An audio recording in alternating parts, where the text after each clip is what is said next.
ସମସ୍ତଙ୍କୁ ନମସ୍କାର। ମୁଁ ସୁନୀଲ ମିଶ୍ର ଆଜି ଆପଣଙ୍କ ପାଇଁ ମୋର ଏ କବିତାର ନାଁ ସଭ୍ୟତା। ଏ କବିତାର ନାଁ ସଭ୍ୟତା। ଆସନ୍ତୁ ଶୁଣିବା ଏ କବିତାଟି।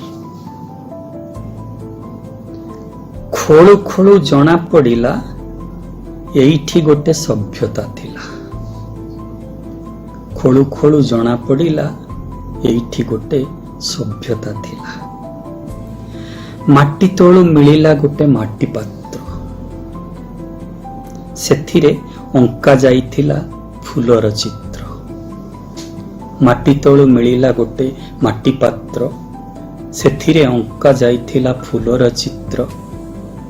ଜଣା ପଡ଼ିଲା କେବଳ ପେଟ ପାଇଁ ସେମାନଙ୍କର ଜୀବନ ନଥିଲା।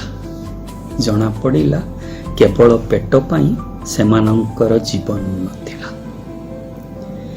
ମିଳିଲା ଧାତୁ ମୁଦ୍ରା, ସେଥିରେ ଖୋଦିତ ହେଇଥିଲେ ଦେବାଦେବୀ। ମିଳିଲା ଧାତୁ ମୁଦ୍ରା, ସେଥିରେ ଖୋଦିତ ହେଇଥିଲେ ଦେବାଦେବୀ।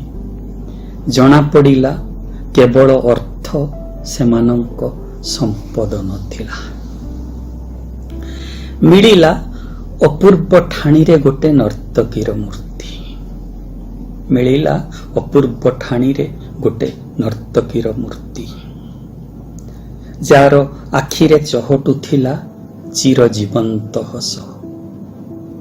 ଜଣା ପଡ଼ିଲା କେବଳ ଓଠ ସେମାନଙ୍କର ଭାଷା ନଥିଲା। କେବଳ ଓଠ ସେମାନଙ୍କର ଭାଷା ନଥିଲା। ଶେଷରେ ମିଳିଲା ଗୋଟେ ଧାରୁଆ ଅସ୍ତ୍ର। ଶେଷରେ ମିଳିଲା ଗୋଟେ ଧାରୁଆ ଅସ୍ତ୍ର। ଜଣା ପଡ଼ିଲା କେବଳ ମିତ୍ରତା ବି ସେମାନଙ୍କର ଅର୍ଜନ ନଥିଲା।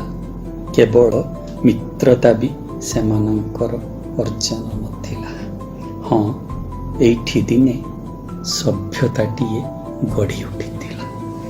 ନମସ୍କାର।